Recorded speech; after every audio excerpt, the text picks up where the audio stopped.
Hello, and welcome to the latest episode of Harmonious World.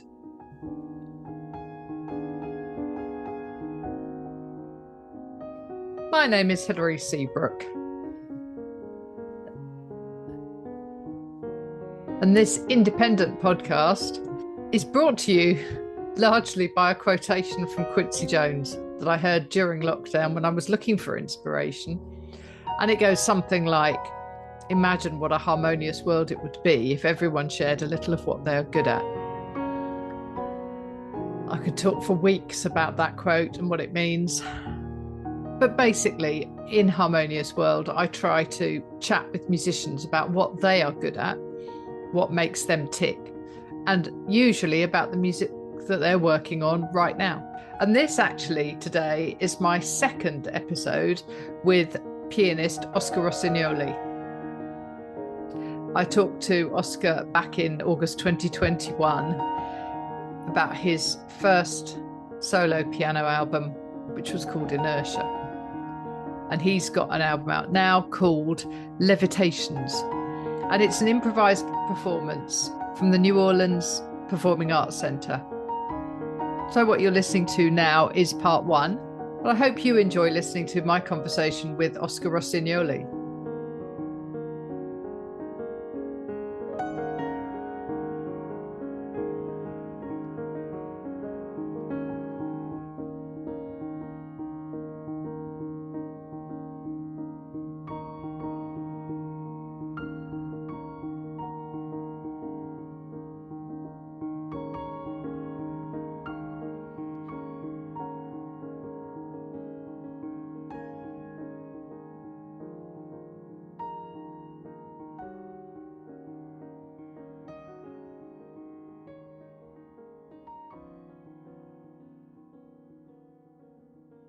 Hi, Oscar. Hello. Hi, Hillary. How you doing? I'm good, thank you. How are you? Good to see you again. Yeah, indeed, indeed. I mean, it was 2021 last time, but Yes, it's been so 4 years, but I remember. yeah, it was one of my good ones. So thank you. Oh no, excited to be back. Yeah, and thank you for joining me to talk about Levitations. I love this album. It's just beautiful. Oh, thank you so much. So what made you decide that you were going to do this completely improvised album? For this occasion, that is something that I have. I think my relationship with improvisation came up before any styles of music, before I was interested in Latin jazz or jazz. I was studying classical music already, but uh, just kind of fooling around in the keyboard and improvising over two chords. That was my first experience on the piano in creating my own music, even before composing anything. So, and at the solo piano format, it's an iconic thing as a pianist. Um, Record your solo album is always like an important, I feel, milestone in your career. But in this case, when the University of New Orleans, they had their music series, music excursions, and they hired me to play a concert. They asked me to play a concert there, and it had all the right conditions for that kind of environment. Because here in New Orleans, or a lot of the venues are made for people to enjoy their time, dance, party, talk. You have that background a lot of times in the music, but this being in a concert hall, a 9-foot piano, really nice sound. I wanted to do something special other than playing tunes or any other kind of concert. That was just it presented all the good conditions for me to like be totally open about it. And That's really interesting. Yeah, because there's the occasional cough, but that's it. yes, and that's the risk, and but I like because it's part of the live thing that happened. You hear a lot of sometimes of my pedal sounds and noises too, and I think that's just part of the experience. But Definitely. yeah, it's one of my most personal ways of creating music.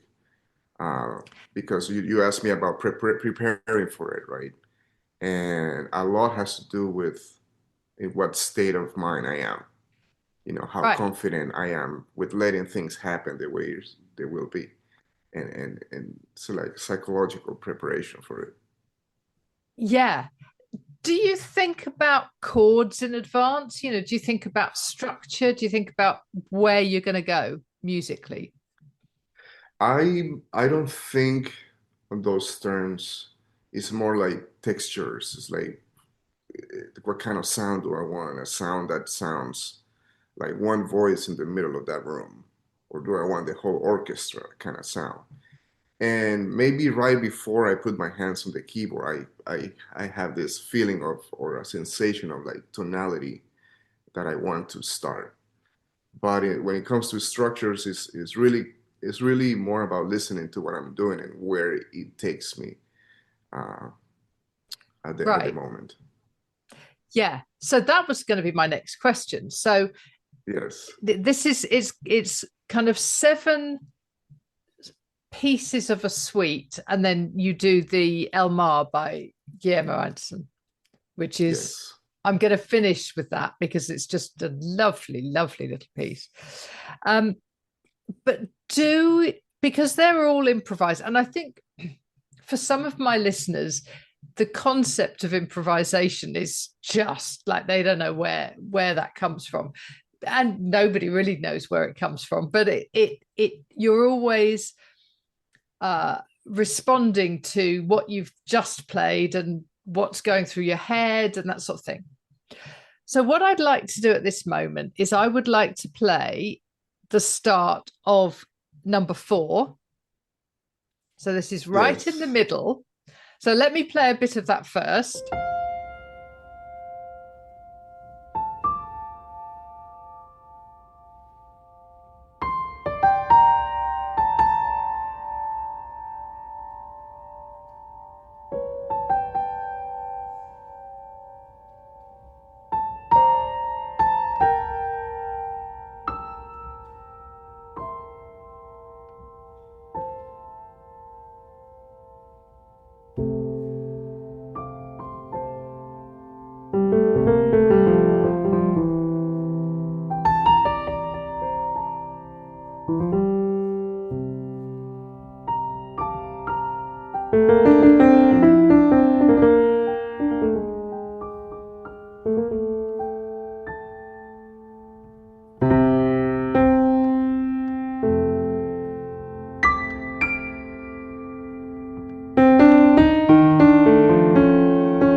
So that's number 4. It's right in the middle.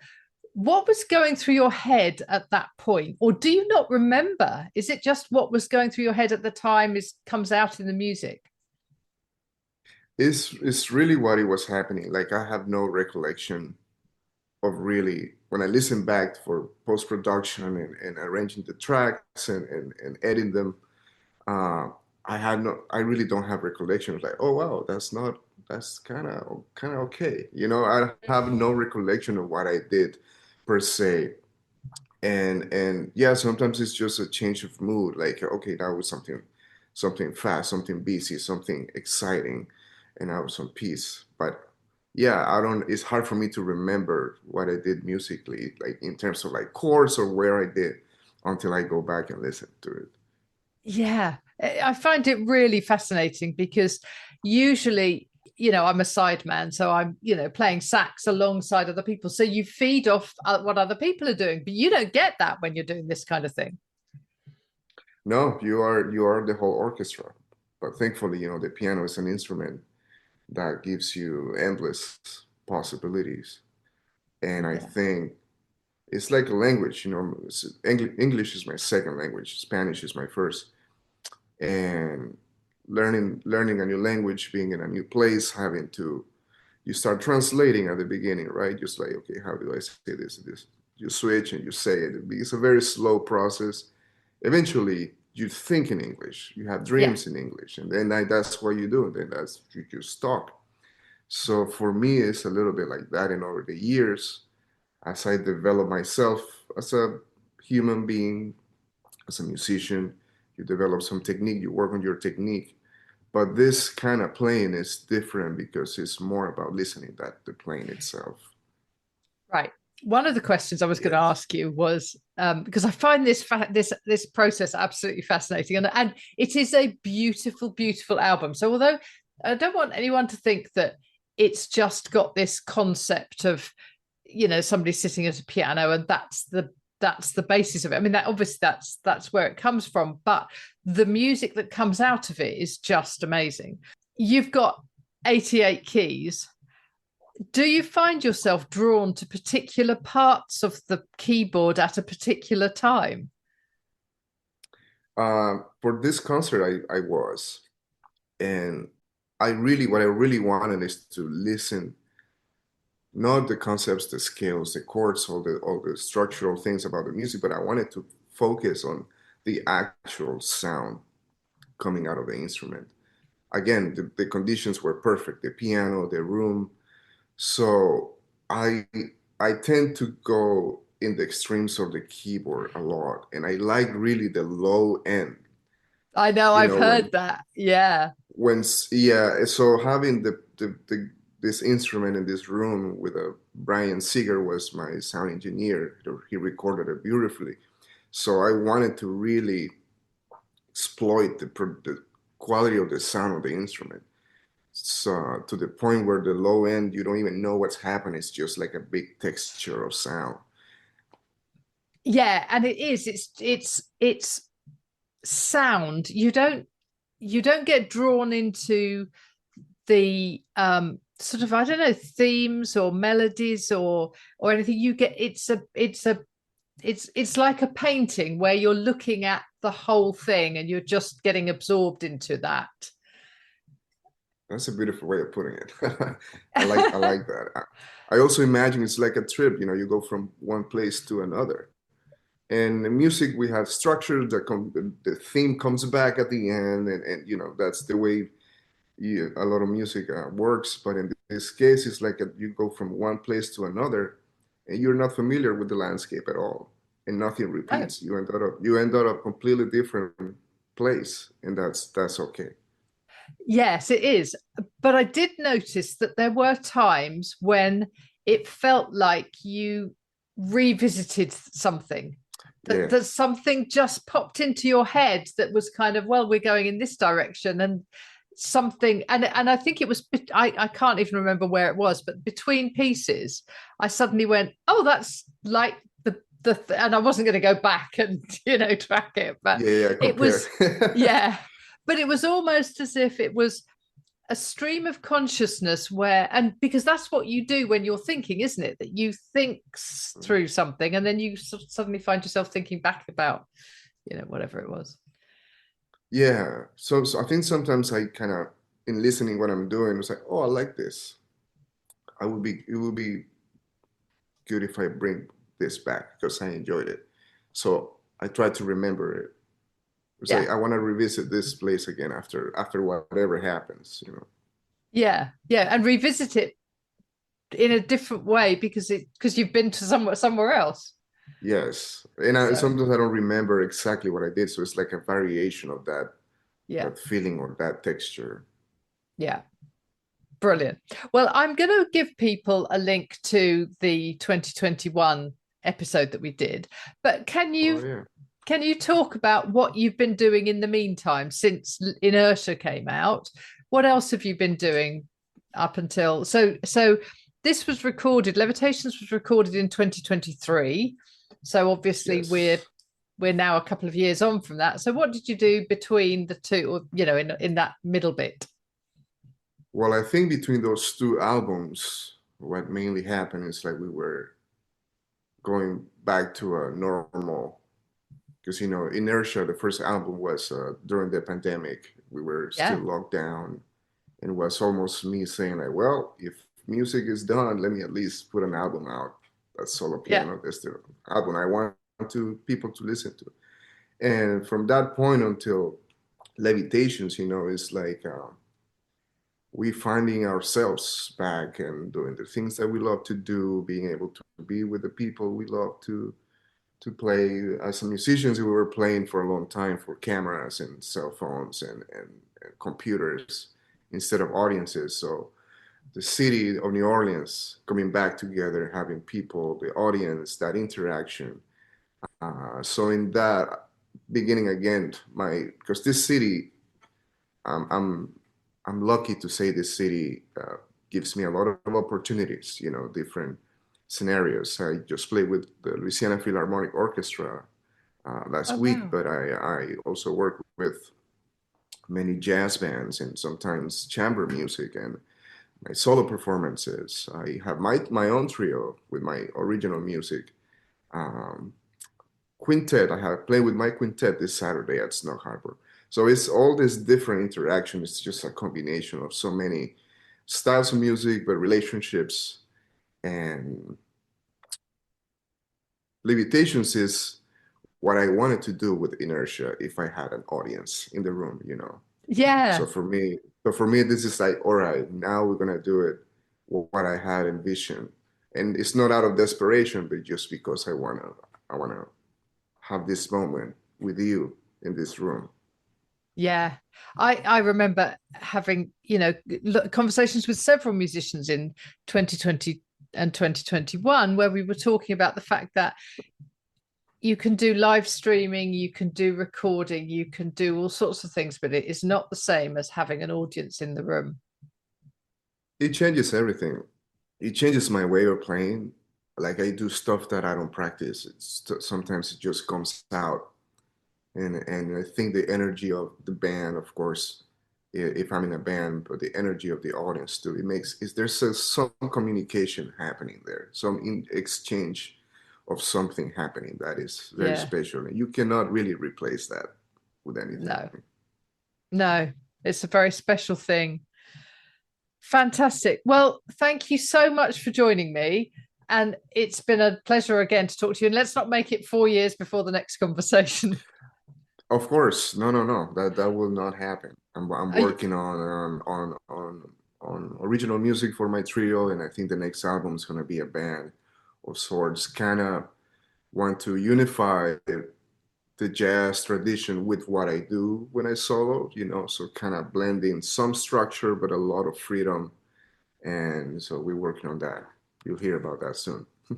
Fantastic. I can't wait. Thank you so much for talking to me, Oscar. I really appreciate it. Thank you so much, Larry. It's always a pleasure.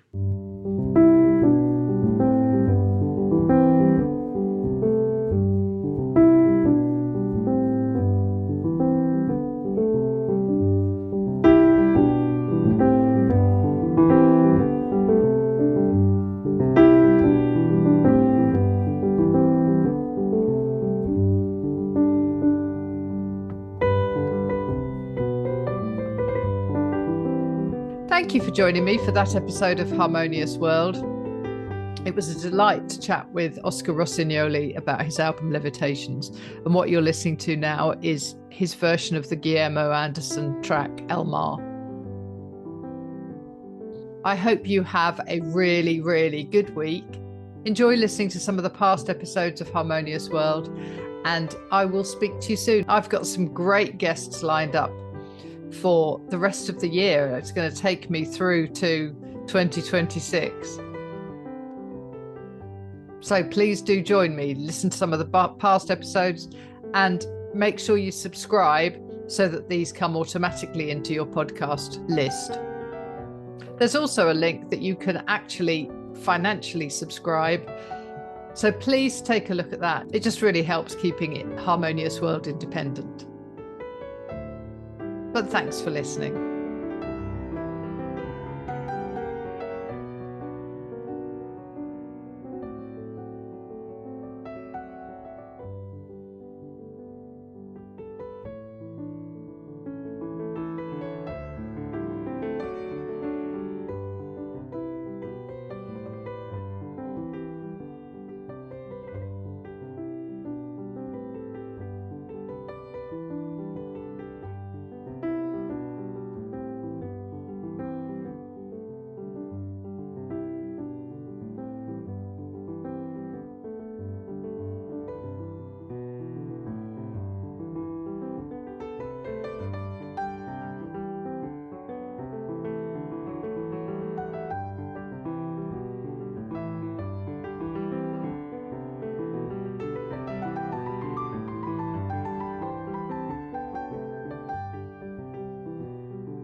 Thank you for listening to the latest episode of Harmonious World. My name is Hilary Seabrook, and it's a great delight to bring this series of discussions with musicians and composers and writers and all sorts of people to you. Obviously, there's no point in having a podcast if people aren't listening, and I'm very grateful to my listeners for doing so. Thanks also to Joe English for composing and performing this new theme tune. So wherever you get your podcast, you can leave a review. You can share this with your friends and family, either as a link or on social media and that sort of thing. I'd be really grateful for that. Don't forget that you can subscribe now. There's a link wherever you get your podcasts. So have a great week, and please remember why I started this, which is just to try and make the world a little more harmonious. Thanks for listening to Harmonious World.